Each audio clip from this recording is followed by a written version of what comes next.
As I look upon my life, there's a passion inside. Heaven knows I'm living my dreams. As I look upon my life, there's a passion inside. Heaven knows I'm living my dreams.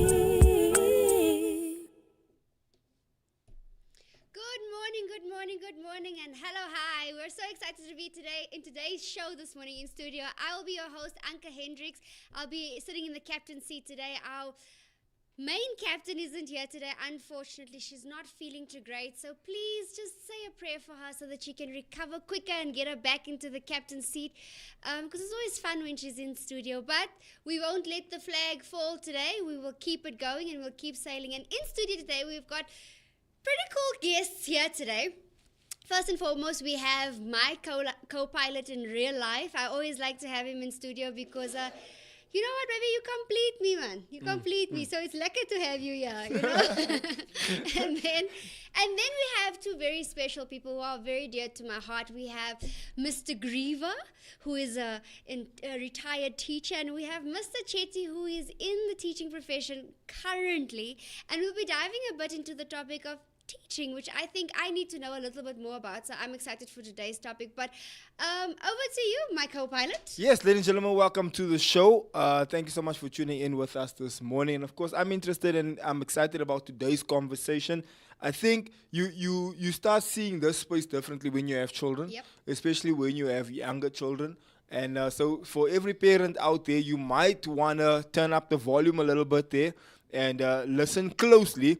And there's an interesting dynamic happening here. We have experience from two teachers, one retired teacher and one teacher that's still in the profession at the moment. And I'm interested to hear the different perspectives, the different ideas, the different thought processes as it relates to teaching. Should I introduce our guest? Yes, This please, morning, ladies and gentlemen, please help me welcome to my right over here, Mr. Arthur Greaver this morning. Thank you so much. And then, of course, over to our left, we got Mr. Jerome Chetty. Thank you so much, gentlemen, for joining us. Mr. Greaver, don't you just want to say good morning to the viewers? Hi, good morning, viewers. It gives me great pleasure to actually be participating in this forum.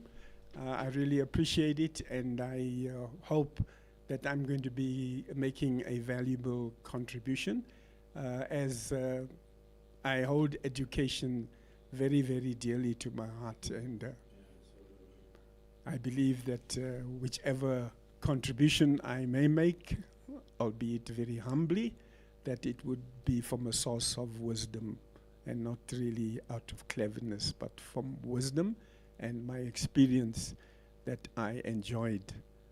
Yes.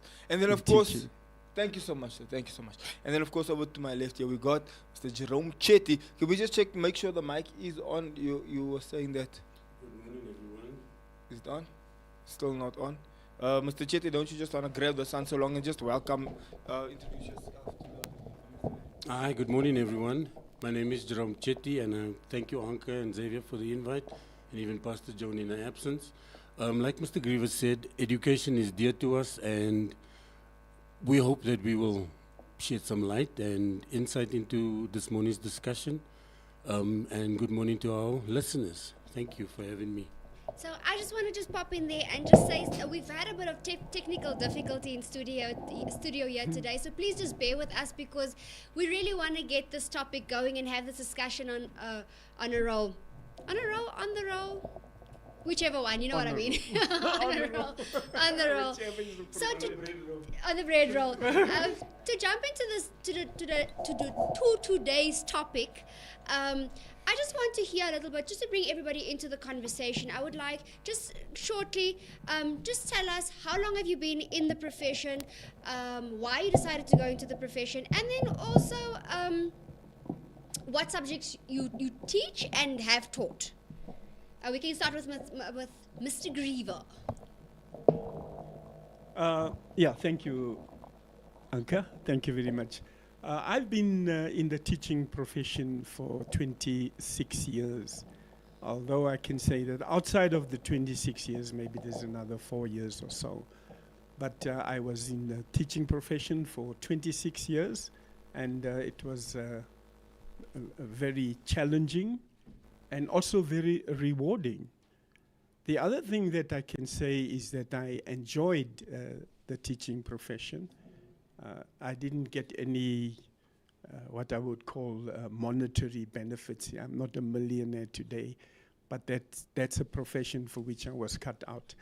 And the time when I when I matriculated, at that time there were not very many careers available for us, because it was a different dispensation in terms of time. It was during the apartheid era, when it was still in its heyday. So we had limited choices in profession and career. But we all went into it, and we came off from it. I taught, as I said, for 26 years. My experience has been very, very vast and wide, and I think I benefited greatly from that, and that also helps me. It stands me in good stead in my life today, in that I can also make a contribution. Although standing from the periphery, I can make contributions, and I have done that, which I really find very rewarding. So thank you very much. Okay. Oh, and Mr. Chetty, Sorry guys, we were just having a bit of a challenge with the microphone, but I think we're back now. we should be back, yeah. Okay. Sorry about that, Mr. Greaver. Right, from my side, teaching. Teaching wasn't my first choice though. I actually came into teaching by default.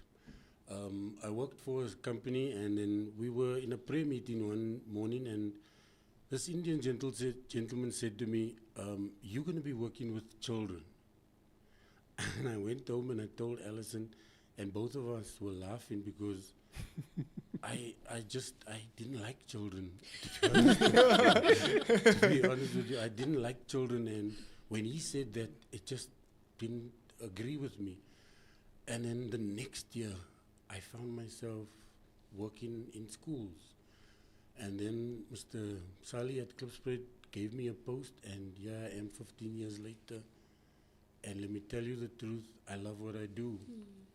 My heart is for the children, and this is how I got into it. Mr. Chetty, do you find that you grew to love the children as you started understanding the profession? What would you say made you start to feel like, wait, I'm actually necessary in this space? I'm glad you touched on that. When I found my brother, who passed away now, and I told him, Brian, I teach now, I'm teaching. Brian paused, and he said to me, Jerome, please don't treat them like they treated us. And that was my approach to how I dealt with the children, or am still dealing with them. But Mr. Greaver, what would you say? What do you think? Earlier you made a statement about the fact that we mustn't throw the baby out with the bathwater as it relates to, in some instances, the old school approach to teaching had a lot of value and it carried a lot of weight as to the way your generation of teachers would teach the children. But at the same time, because methodology has changed, because times have changed, and attention span has changed, there's a lot of things that have shifted. What would you then say you can still glean from the past, but then also still learn from the current and moving into the future? Yeah, from what we glean from the past is that there are certain educational methods that needs to be applied as against the new trend in education, because education has changed exponentially. What we did in the past, we cannot do today in the present. But we have to try to establish a synergy between the two, where the two worlds meet. For example, in that dispensation, in that era of teaching, the big emphasis was on discipline. If you don't have discipline in a school, then your whole educational effort is undermined, or it is drained. The effectiveness of education. So I would say that discipline is one of the most important things, and the other thing is the child in the school, the learner in the school. The individuality of the learner has to be respected, not at the cost of the teacher being compromised. The teacher is there. The teacher is a figure of authority. The teacher's authority should be really paramount in the school and in the classroom. There should be, which I think is lacking today, is identification. And I'm not saying that I'm saying it with respect and considering the situation in which the teachers find themselves today. It is important that the school be a home away from home, that there is authority, there is love. And I think the underlying concept here is really love. And I think Mr. Chetty will agree with me. If you do not have that empathy for children, then you're really in the wrong space. So with the technology that we have today, I mean, children have computers, they have their cell phones, they can go into a project somewhere immediately and they can get all the answers on Google. But we should not forget that the children need to discover things for themselves. It reminds me of Archimedes with the principle of density. He found out density, and he used this expression. He said, "Eureka, eureka." So children should find themselves. It should not be that easy for them, really, for children to be sitting with the. I'm not saying that it's not correct. It's incorrect to do it. Yes, it enhances the effort of attaining education, but there should be a balance. Mr. Chetty, Mr. Greaver touched on two critical points here. He touched on the element of discipline and the element of also individuality as it relates to the student. Do you have oftentimes found yourself in positions in schools where, in both instances, where there was a lack of discipline to the point where there's a disrespect towards the teacher, there's a disrespect towards the system as a whole, but you've also found yourself in spaces where there was discipline enforced? What would your thoughts be as it relates to discipline as we find ourselves in 2025? With the new laws that have been put in place, I think the discipline factor is really sort of missing. You cannot really enforce discipline without you being disciplined. Yeah. So you're a bit cautious when it comes to that. So you effect discipline in a more stricter manner, in a more quiet manner. And in terms of the learner, with regards to us being respected, that is lost.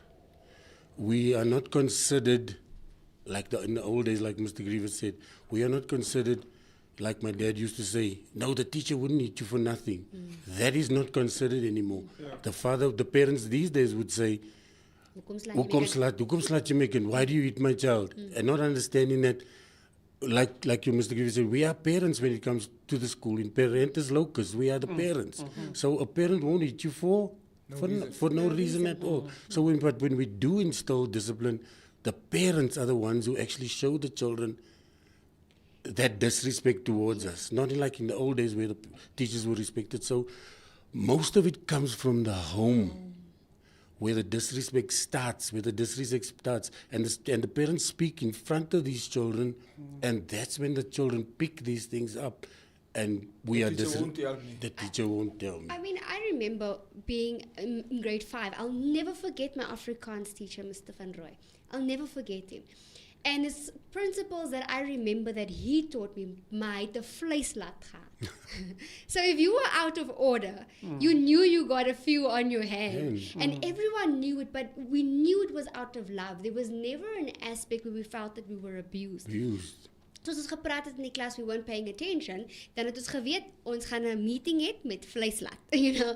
And there were certain principles, I never had Afrikaans after grade 7, but those principles that he taught me, and till this day, I still remember him. And, you know, it was an imprint that he made us, and I feel, but he had a passion for it. He had a passion for teaching. And moving on to the next one, because I do know that discipline right now is a very big thing, and even on social media we do see how teachers are being abused, how students are blatantly disrespectful, and in some cases gaan hulle die onderwysers te lyf. They become physical with the teachers.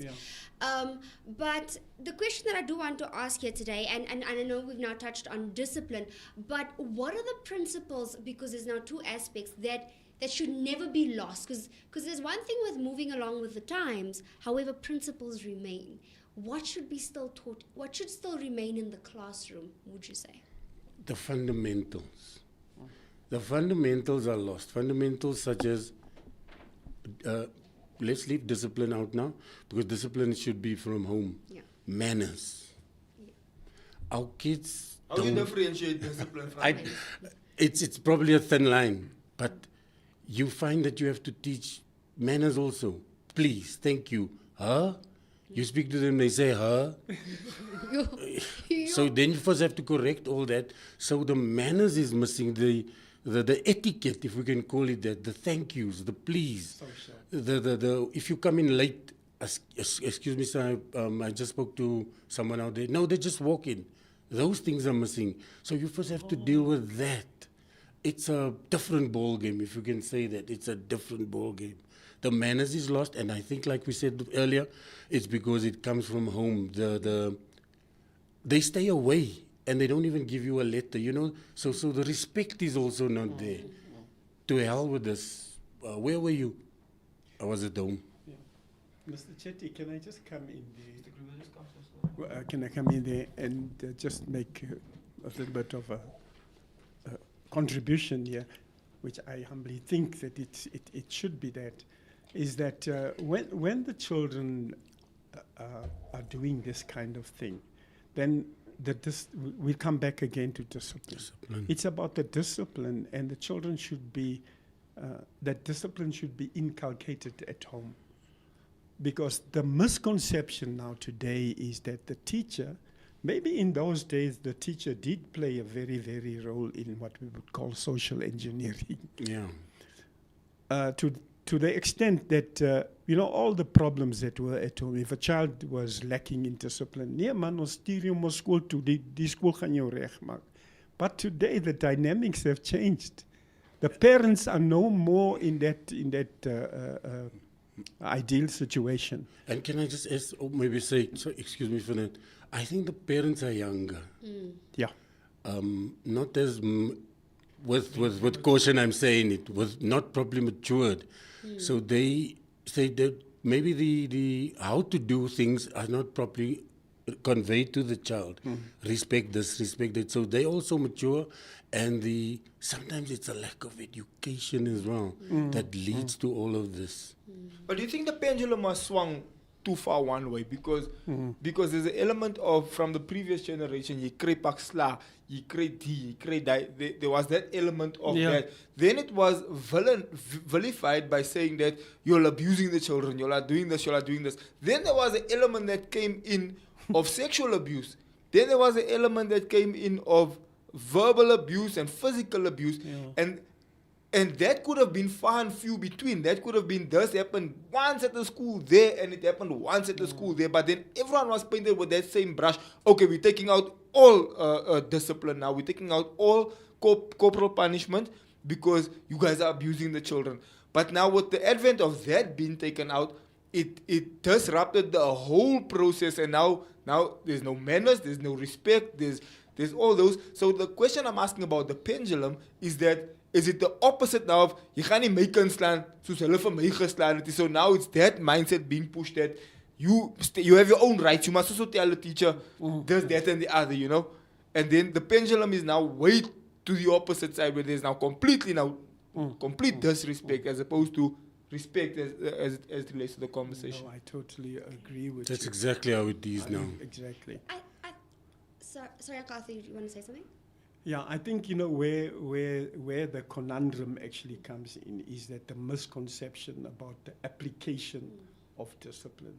Because the corporal, and Xavier is right, where, unfortunately, discipline was arrested at one concept of corporal punishment. Discipline was interpreted as corporal punishment. When you think about discipline, corporal punishment. Yeah. Whereas, and that was horrible. Me as a teacher, I was quite reluctant to apply corporal punishment unless it was in extreme cases of juvenile delinquency and children just refusing to comply to the conditions in the classroom and etc. So there's where the conflict comes in. Discipline is also psychological. Now, as Mr. Chetty is saying, psychological, where does it come from? It comes from the home. You don't have to hit your child in order to make your child to understand. If you as a parent are conducting yourself in that sort of way, in a good way, you discipline your child. You say if you can, you emni and you F up and die. Because the child is going to carry that into the school environment. So there's where the problem lies. If I can just jump in there again. Xavier, let me say this. We were scared of our dad. Scared. He registered myself and my brother in grade 8 at the Blue School. On our way home, this is what he said to us. If I get called to that school for anything, I will crack your skulls. So, we did not do anything wrong, so that part is missing from the home. Yeah. Our learners are not scared of anyone at home. Exactly. So we were scared, so we didn't do anything wrong. So they does respect the parents. Where do you fit? Exactly. Where do you? So I tell you, I'm going to call your parents. It doesn't scare you. You say call them. Yeah, I tell the one, I'm going to tell your parents you smoke in Oka. I hear him under his breath saying, I didn't smoke with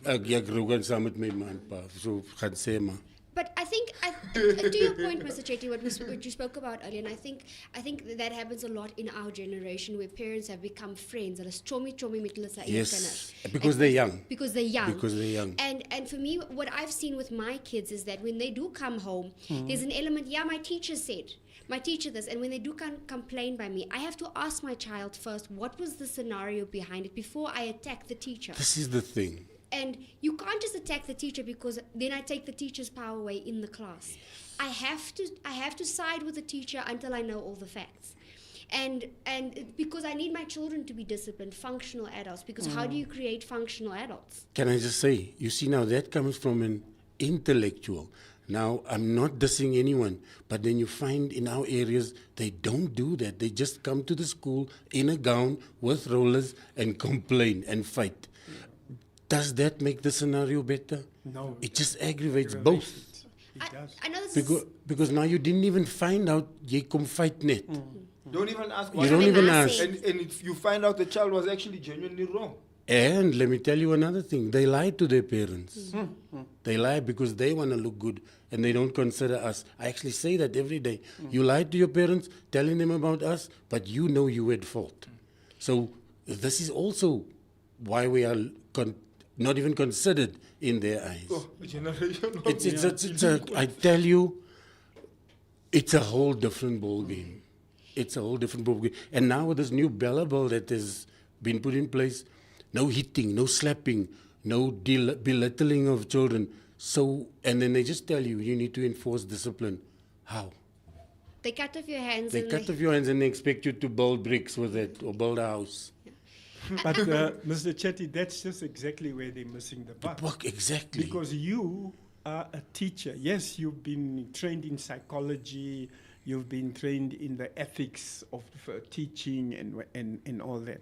But it is not your job. It is not your work to engineer, to do social engineering. I say that. Maybe in the time of the baby boomers and maybe even earlier on, teachers were required to do that. But today it is, it is not a tenable situation. You cannot expect, you can't expect me, if your child is a delinquent, your child is For a lack of a delinquent. better word. So I have to deal with that. You see, I have to deal with that, but I've got my problem. and no, but and you can vouch for that. You've got so much administrative work that you've got to do. This Net is the dra die thing. hele skool saam met jou huis toe. there's You understand? the paperwork If you're is a so young much. man, you married, you can't even take your wife out for a date. Right? Because you are so inundated with schoolwork, with office work. You vat die school, van die school af, you vat dit huis toe. You've got exams that you've got deadlines that you must give in. I mean, now like with the test and all that. So now you still expect that, no, they must look at raise this. your child. Yeah, no, it's And not then- my duty to raise your child. You must raise your child. And then No, another thing, Anka. no. Can I quickly say this? Yeah. Use this analogy. Your child is coming so proverbially, understandably. Let me just put it in. He's got a basket. In that basket, from grade 1, let us say, we're at formal schooling now, he's got that basket. By the time he leaves with that basket in grade 12, his basket is full. Full. Is full with what? With Oh, knowledge to equip you to deal with life. Right. But it's not the teacher's duty to look at the peripheral. Yeah, to a certain extent. But I'm not there to teach your child manners. No. I can facilitate it. But it must come from home. But what you need to understand, Xavier and Anka, is like Mr. Greaver said, that delinquent that you find in the class, there's not just one. In every class, there's about 3 or 4. Yes. And what they The do bullies. is they disrupt the others. Yeah. Because now you have to deal with him. Yeah. And he steals their values, their learning time, everything, because it's going to the office, dealing with This this. disrupts the whole process now. Disrupts the whole I have a process. question. It's a big sorry. question now. It's It's a- a big thing now. And you Before and we you have continue- limited time to deliver because But- you only have 30-minute periods. But before we continue, right, I'm reminded of a movie, Coach Carter. I don't know if you're Yes, familiar we with saw that. Coach Carter, right? So Coach Carter is Samuel L. Jackson. He joins the school with a class full of delinquents. Delinquents. And he takes it upon himself to educate these kids and to enforce discipline on them. He tells them, we go into call each other sir.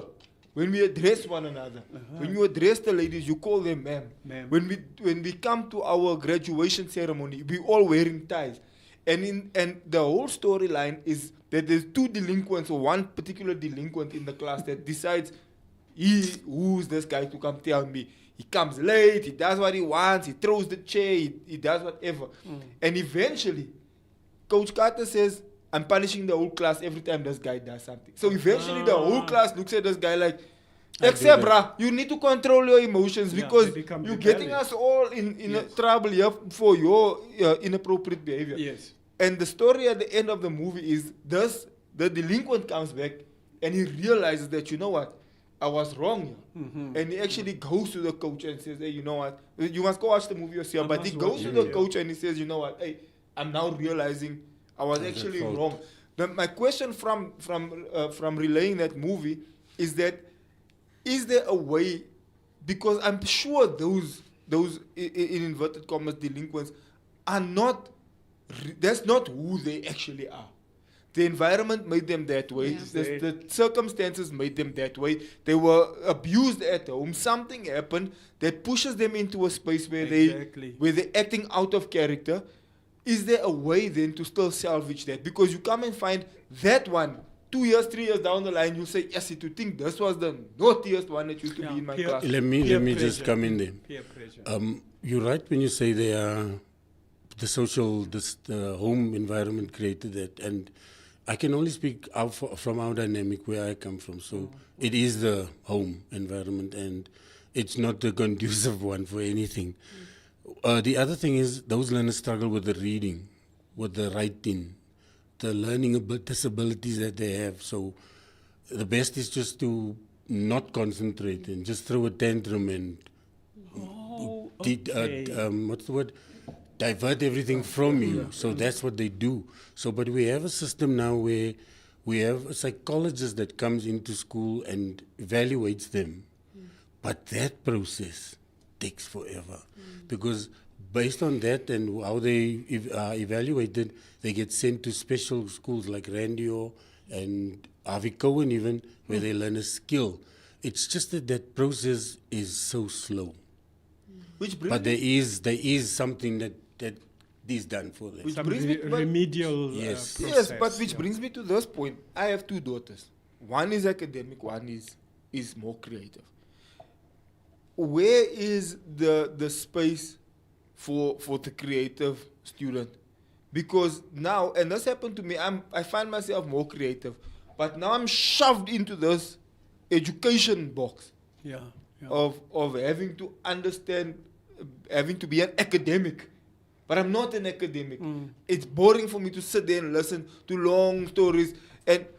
Or if you take that same thing, now I always used to say that to my father. If I had to grow up in a time where there was Google and YouTube, I would have been an A student in history. I would have been an A student in some of these other subjects. Learning Because areas. for me, I would much rather watch the documentary of Hitler. I'd much rather watch the documentary of Napoleon Bonaparte. I'd much rather watch the documentary. If I go home and go onto Google or YouTube and type in Napoleon Bonaparte documentary, coup d'etat of Brume, I watch an hour documentary. I'm passing that exam with flying colors tomorrow. Exactly. Maybe it's also the way that the teacher's teaching me. I come in that class, I'm like, that's always boring. He's just writing things on a board and then he tells you just copy this. Now but my That- bro, what are you doing? Now that is true because during your learning, you get taught that different kids learn differently. And you're correct when you say that because we don't have smart boards, we don't have tablets, we don't have any of those things. So we still confined to blackboard. The blackboard. Blackboard or making copies. So I think in that sense we're losing them also because they want tablets. They want to see. Yeah. They want to see the thing, not us writing on the board and there's a quick explanation here and there. So I think in that sense you're right.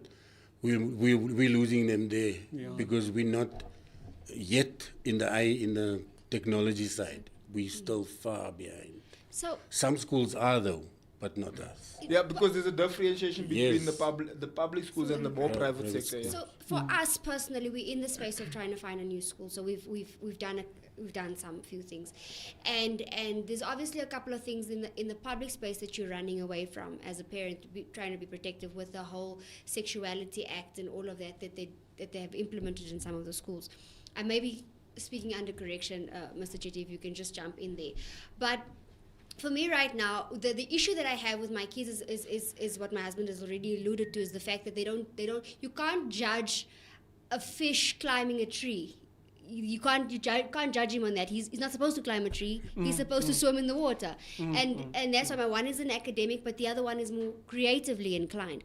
And I'm looking for a school right now that would cater to that aspect, and because I would like my child to be planting things a little bit, to maybe she'll like horticulture or something, What would the advice be to a parent like me that is looking, because I know that there's schools out there that is now the buzz, the Curo schools, the your private prestigious private schools, they're the buzzword and they're good schools and all of that, but what would your advice be to someone like me that is now looking for something? Would that be a route? Like we mentioned, with the Bella Bill also, the department is now for homeschooling.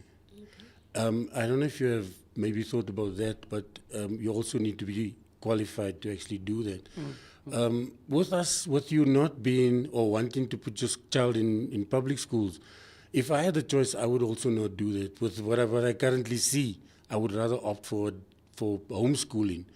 Why is you know your child, like Xavier said, the one is creative, the one is academic. At different So places. you know how to teach and how they learn. That is important. If you know how your child learns, you come in that area and it will strengthen them. Wonderful. Yes. That's a very valid point. They will excel quicker.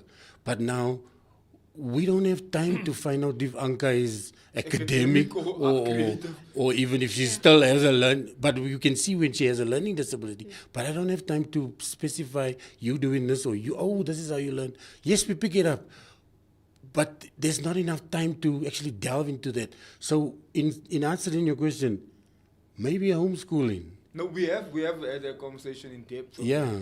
it is something we've been speaking about. I'd like to come in here in Palabora.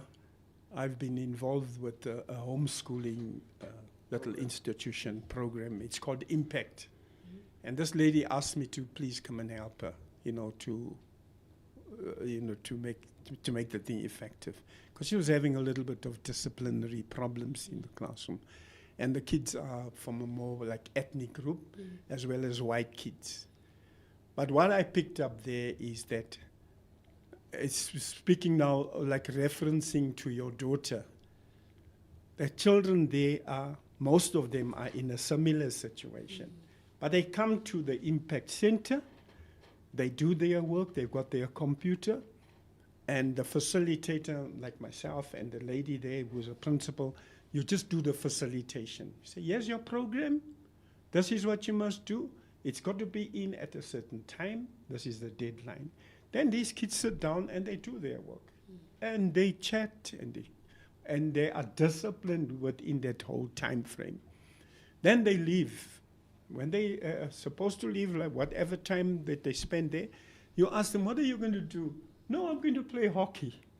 No, I'm going to be playing soccer. No, I'm going to a music school. You understand?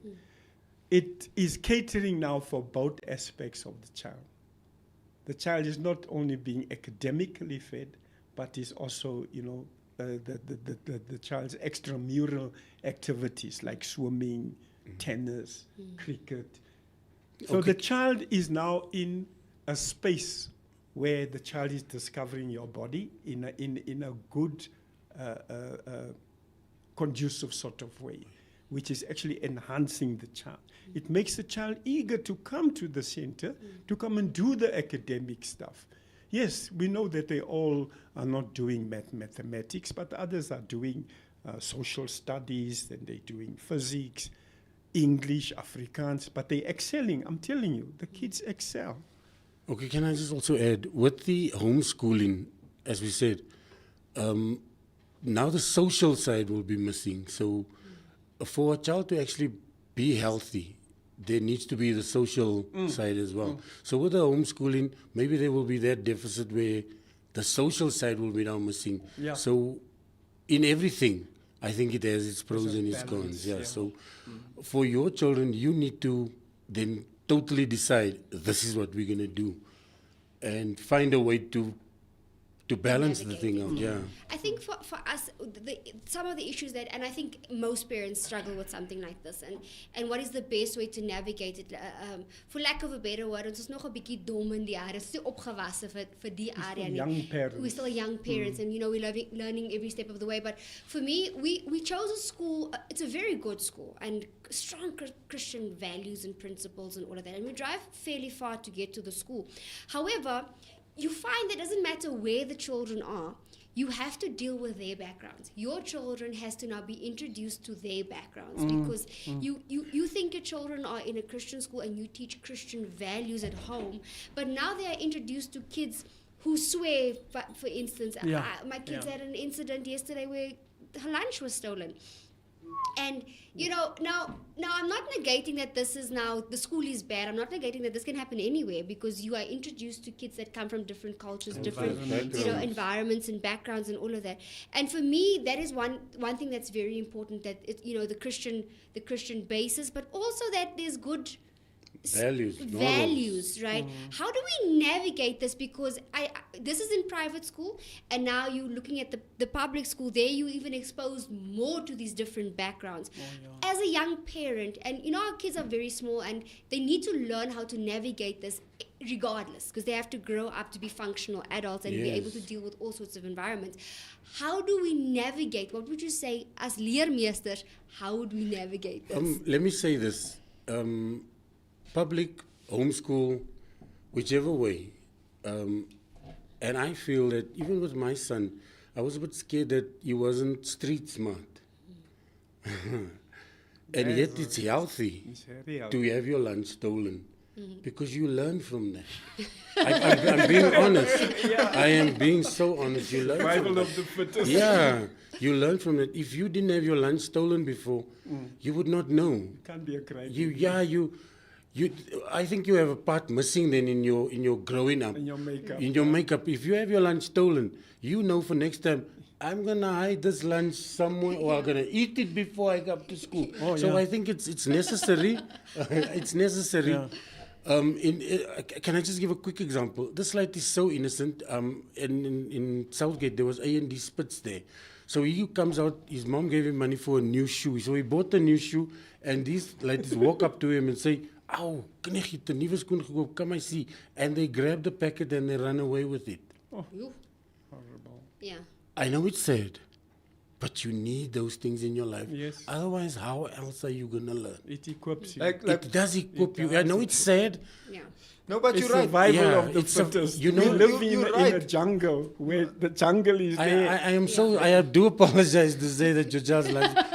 Yes. But if that, Yeah. I tell you the truth, she's going to tell you from now on, Mama, I ate the lunch. Yeah. Or Mom, I Yeah. kept it in my, or somewhere. She It you- teaches them discipline. Like, but here's the It- thing, I just want to say this. Caution. gives you cop and it makes you intelligent. Makes you one up, yeah. Yes, it gives, So I puts got- you one up. I got a 7-year-old. Now my 7-year-old is the young one, right? The older one is the 10-year-old. But the 7-year-old is the one that's Wake that's up. Wake now. That one, the other day something happened and something was stolen. So I said to her, "Hey, this person stole your thing, right?" So she says, "You're scaring me. Why would they steal something?" I'm like, "Baby, because there's people in the world that It steal things." steals. She's like, "Are you serious?" I'm like, "Yes, there's people who steal things. This is why mommy and daddy always tell you, put this away, Away. put that there, do that there." But they don't listen when you say, put your thing away. Go put your thing there. So now I had to teach them about this when they steal children in the malls.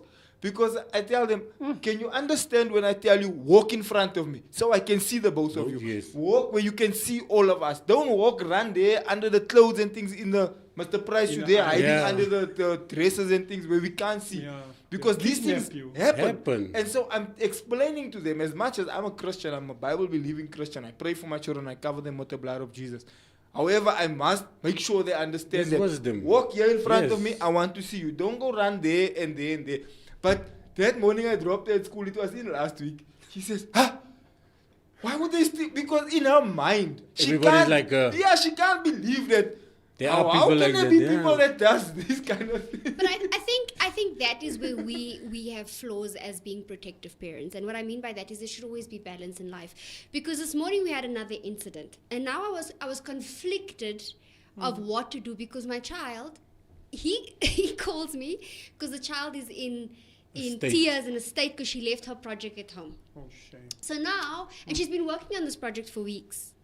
But now we're in a space, do you teach your child this lesson in this moment where she must take care and know that she needs to have her stuff with her and lose the marks? Or do I enable my child by dropping, and I remember the school isn't very close. That's So- what I said to her this week. so- I must drive now half an hour back, half an hour here, an hour out of my day because you now left your project at home. So and this brings me back to a thought that I had, a conversation that I had with my mother not too long ago, because relating to my child's lunch being stolen, she comes home and she asks, can she have a snack? And I said, no, the snacks are for school, you can't have it, you've already had your snack for the day. And she said, no, but I didn't have my snack because it was stolen. So now you're sitting there and you're thinking, okay, must I compensate and give her that, or is the lesson taught now? I must leave it at that because it's counted down for the week. And I'm reminded now about what I told my mother earlier, is that you can, as a parent, you can never compensate. You can never, because when something has happened in their life, you will spend the rest of your life, the rest of the time covering for it, but it creates another deficit. It creates a sense of entitlement. My mother will cover for me. My mother will cover for me. It's Now a routine, yeah. it's a routine. However, there must be balance where my child does know my parents will protect me. My parents will be there for me. There must be an element of safety. Yes. So once again, there must be balance when it comes to certain things. I mean, even for a parent that has a child with a disability, are you going to overcompensate all the time and create a space where you have to have a vacuum for your child the whole time, a bubble over your child? Or are you going to create a functional adult? I need to say this. I do apologize also if I generalized, but there are some parents who don't compromise. And then you find other parents who would compromise. So I don't want to say across the spectrum, all of them are the same. You find a few that block some mom. And then you find others. In your space now. Yes, you block some mom. I say you block some mom. And then you find others where the child will actually come and say, yeah, but my mother said you guys can't hit us anymore. So How do you navigate that? Can I also just sort of throw a stone into the bush here? When you're speaking now about projects, I was the other day. I was with a parent and with their two little daughters, and you could see something that was like a miss. Look, you with your parents, you in your school uniform, but you can see this child is keep referring to the project that she has got to be done, and you can see that the child is under pressure and inquiring from, asking the mother, my mom, I still have to do my project. But now this is after school. I'm not saying that we must decondone homework. We must put it on as something that's not desirable. Homework is important. Project is important. But must the child be under such pressure? Because, Mr. Chetty, maybe you'll correct me. The children come from school. They've been having a full academic day. Can I just jump in there quickly before I forget this? What Mr. Greaver, what also needs to be understood is, again, not all of them. Some of them leave it for last minute. And now you want to pressure me. Daddy, this thing needs to be done. Yeah, you had a whole 3-4 weeks and tomorrow's the due date. Now you're pressuring. That's in some cases. Maybe that could also be the context. case. Yeah. Now the mom, and then the mom would want to do, as Anka said, how am I going to teach you a lesson in this whole process? Because you knew it. You knew about it 3 weeks ago. Now you're making it an issue. The night before. So that's also the thing. So our kids need to be taught that projects are important. Deadlines are important. But Mr. Chetty, when is too much projects? No, but Is there a remember thing now, like that? only in the third term do we do projects. Oh, okay. First, the other 3 terms, Yeah, you it's, see, I'm a little bit assessments. out of line. So Alternatively, for I us- actually enjoyed projects because Much it was better something creative. creative that I could do and glue and sit Exactly. and And play that's with. where the Alright. other learners now fall Yeah. in, you see. Yeah. So I Then just- I actually liked the project. I'm like, No, then I- Mr. Chetty, I concur. I'm not saying that projects are not right. No, I think- yeah. I I think concur with you that the project is important. Important. Because when we were at school, reiterate Mr. Greaver's point. when we were teachers, it was just homework. Now, can I just say this also? Homework. Not being academic, the projects now make up for the non-academic learners' mark. Yeah. Like for me, I used to Okay, enjoy projects yes. because now I can glue and stick. Yes, and you create excel and in that draw now. And now I like used to that. hate it Yeah, with a but- passion. but here's the point. I think the point Mr. Greaver is making is that the overexposure of homework and things to do, because Yeah. now what happens is we as parents, we come home now for one day there's 15, 20, 30 things the child must do and it must be for tomorrow, but they got it today. Then for me there's like, guys, now we must sit and do homework till 11 o'clock in the night. Yeah. What's fundamental about And the thing is, the parent is now also inundated. The yes. parent's Yes. time, you're supposed now to be having family time. You're supposed maybe just to do a read, for the junior kid that's in your house and that. But now you've got this hurried thing, No, but you see, the thing is here. The projects are given way before the time. Am I right? 1. 2, bicky. We didn't say finish it in one evening. Oh, okay. Bicky. Now teach the child that. Let's just say Do you 5 must do. today or 10 Yes. But I think, and I'm speaking for a friend here today, for the busy friend. You're asking for a friend. Yeah. Who remember when your kids are in the foundation phase, they're not really doing anything for themselves. The parent has to assist. The parent has to assist. Well, in most cases, You're the assistant. You end up doing those are it. my end up- marks. Those this are is- my marks. This is why some parents come and fetch reports, because I they actually remember did the they gave me work. marks. I want to see how much I got for my project. They did the Where's work. the yeah. report? I want to see how much I got. You don't even see a child on report, you just see parents. And, there. and specifically in my case, wanna I know how have to much give they got. due to the people who do help, so I must actually go show them their marks. This is right. But anyway. But and that there's a tremendous advantage in that for the kid, because it's identifying Now my you, parent. see, now you see, Mr. Greaver, let's just be a bit more serious now. The projects, the work, whatever it is, and if we had knowledgeable parents, understanding parents, the lessons would be taught during these processes. Okay. Here's a project. This is how you deal with it, my son or my daughter. Picky. You have 3 weeks to do this. We do this in first week, we do that in the second week, so that we can do other things as well. Yeah. Now, our children have this mindset, we wait until the last minute. Oh, And now you give in Procrastination. nonsense. So Now you add in nonsense. Last minute can I thing. just- I don't want to do Yeah, something this- that's like, can I just come in there and glue is nog nat. Not, verstaan Can I jy? come in there before we read the comments, because we've got quite a few questions in the comments. But I think here's where I'll play a bit of devil's advocate, because I am that parent. I'll take my out when it comes to these things, and you need to understand that we have to acknowledge our shortcomings. I'm not a parent that could teach my own children. Nie almal van ons het hy gawe nie.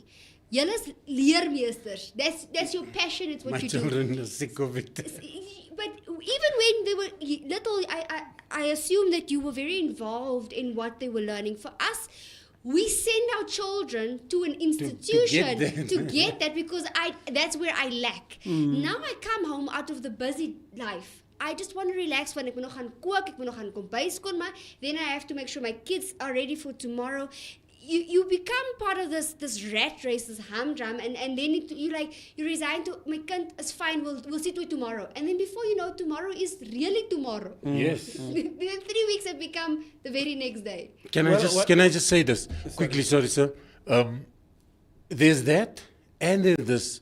We've learned also that by giving you a project, we know that you're not going to come back with it, so we do it in class. Okay. And then you find other projects, because of the materials that you use.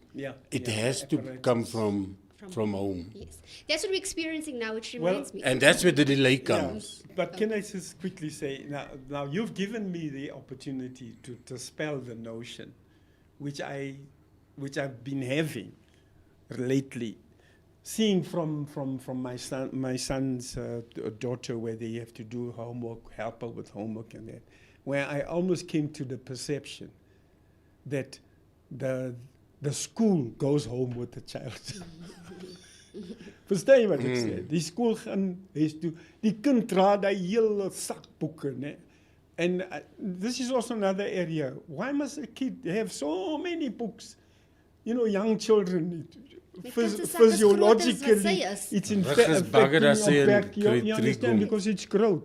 But my point that I'm making is that I almost thought that the child is going from the school, taking the school home into the home, which I don't think, if it's correct, then it's not conducive. Because the child is learning in the school. What we used to understand is that the child only has, 40 some odd hours in the week to learn. And you've got how many hours in the school day to learn in the school. So your brain is now saturated when you get home. And there's something in your brain, your left side or your right side is saying, no, academic shut down. Now we got to be spending time at home playing. We got to spend time at home. But remember, learning also takes place at home. It's nie net in die skool nie. Proper learning actually takes place at home. Yeah, maar So wat then ek sê, homeschooling is the answer. maar ek praat meer of the academic Academic side. side. Yeah, there should be a balance, you know, a cut-off. Maar as dit dan goeie ouers is, Dis wat hy sal sê. hulle ook die akademie kan bring by die huis. Hulle moet dit bring. Kan- Maar it must not be lopsided. Yeah, I think I agree with Mr. Greaver to the point where it's like when I get home and there's a pile of homework there, I understand when it's over a period of time.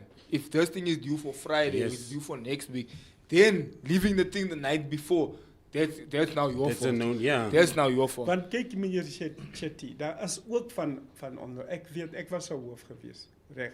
Ek weet daar's baie onderwysers en jammer om dit te sê wat lyf wegsteek. En die ding laat gee, ja. You got now end of term, you must bring in your marks in order to put it on the schedule and what.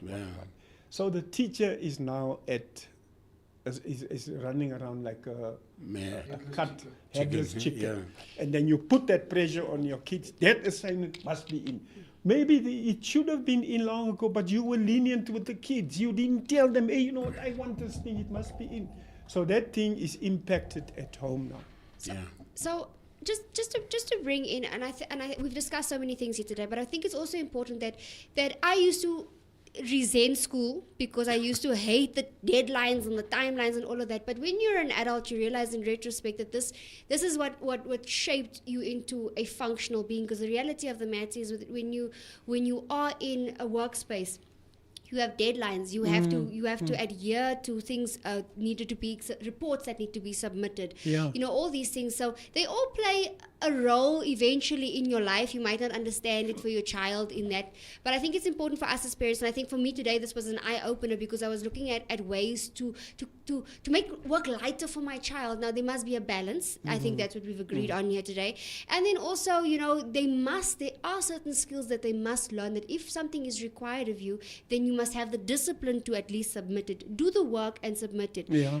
Because we are then just perpetuating a culture going forward that will just create a generation of delinquents. Yeah. But for us, we have come to the end of the show. I just quickly want to jump into some of the comments because there are a few questions that I would like our educators to please help assist us with. We've got Lady Jane in the comments here that says, good morning, amazing people of God. Lady S is in the comment. She says, good morning, all beloveds in studio this morning. Lady J says, interesting and needed topic, especially for us as parents in today's life.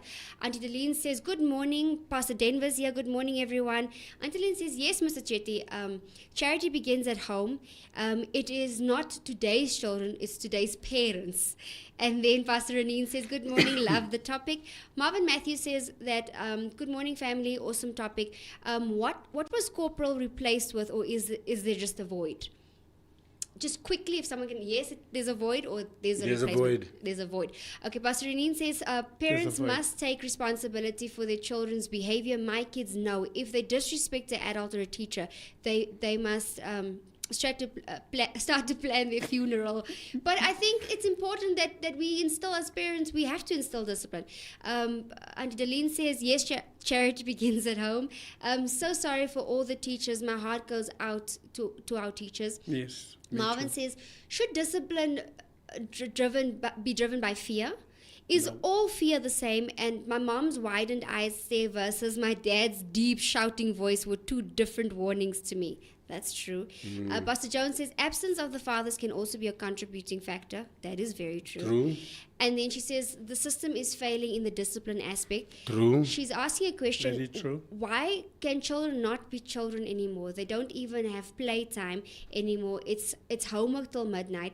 Now parents come from work late and must do homework with kids, and we've alluded to that already. State of affairs. Yes. And then Lady S says, I agree, Mr. Chetty, processes for evaluation are taking too slow.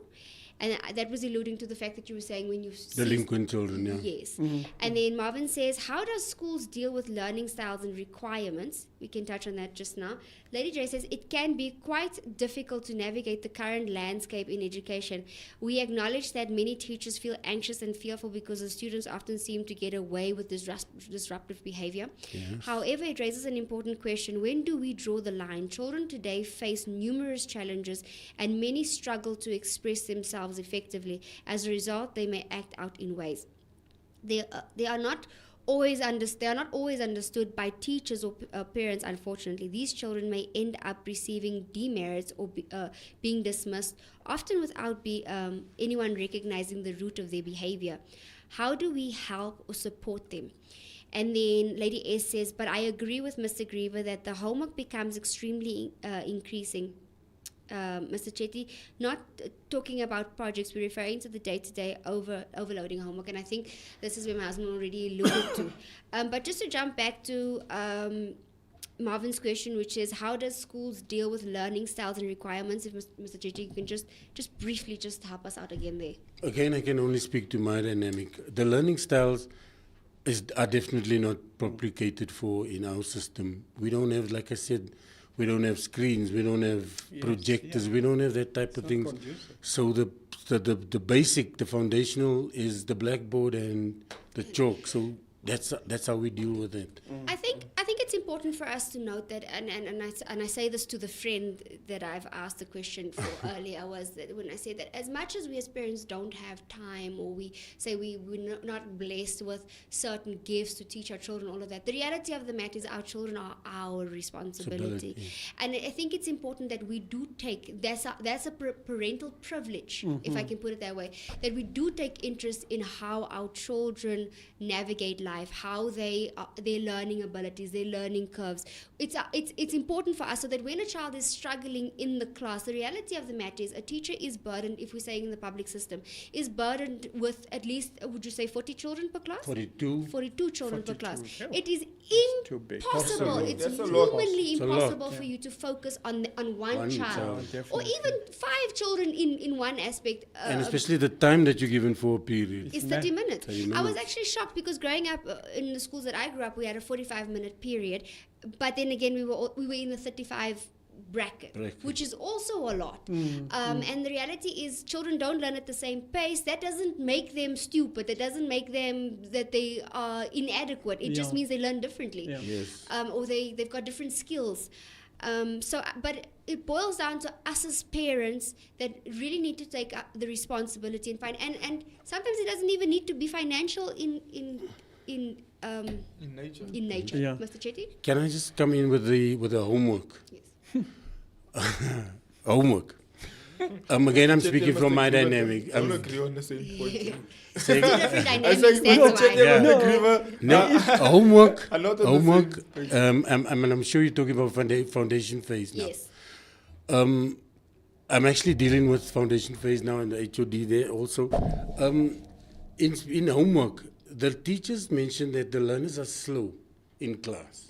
Okay. And they cannot keep up with the pace. So the homework is not homework. It's what you didn't finish in class. And now it gets taken home. Okay. So you finish it there. And when parents complain about the homework, it's not so much the homework. It's now they have to assist. Okay. And some of them Don't cannot. understand.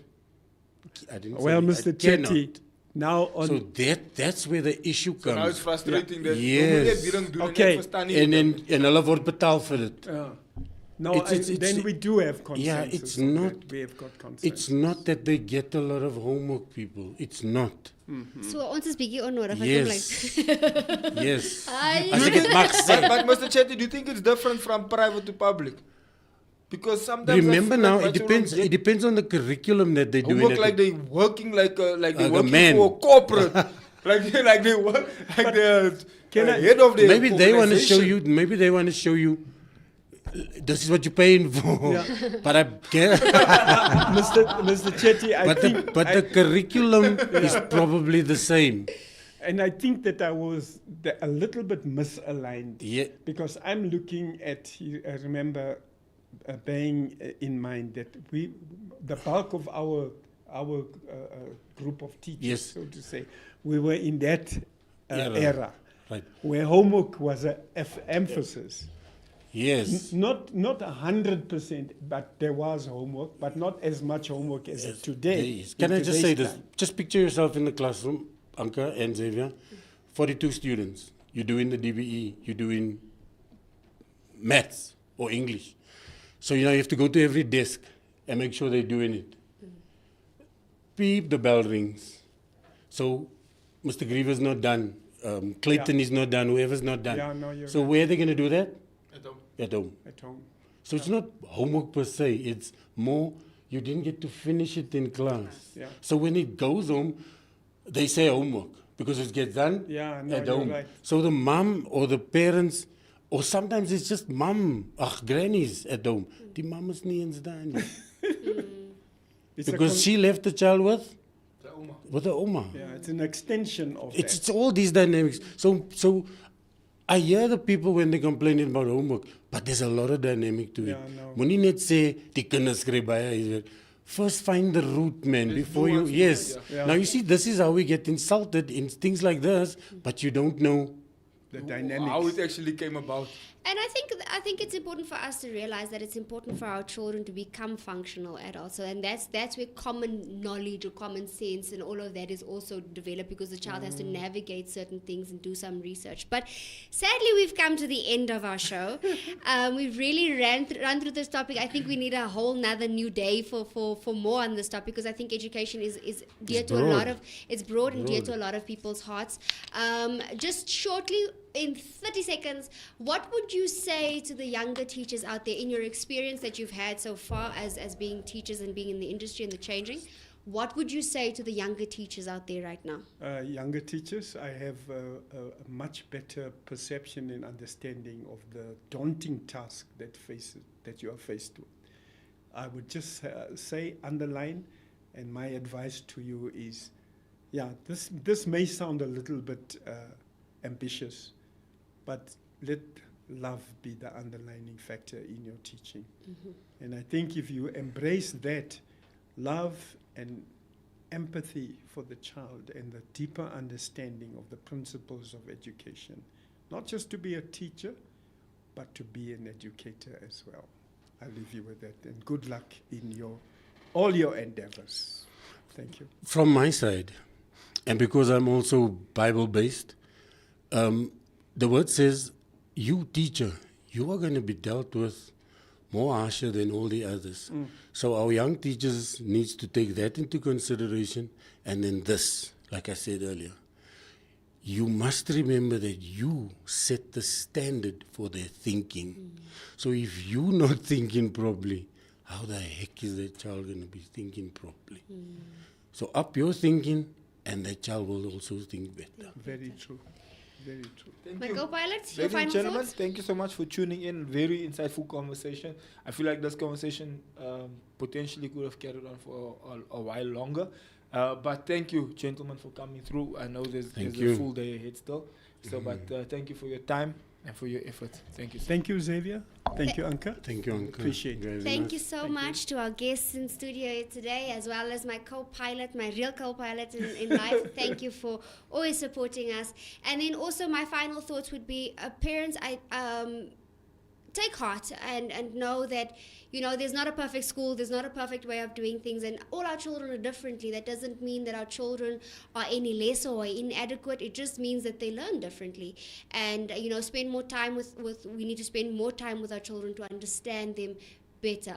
From my side, we love you. Don't forget to like and subscribe. And from my side, we love you, but God loves you best. Bye. And thank you, Mr. Chetty. En thank you, Mr. Greaver. It's altijd lekker. Thank you again. As I look upon my life, there's a passion inside. Heaven knows I'm living my dreams. As I look upon my life, there's a passion inside. Heaven knows I'm living my dreams.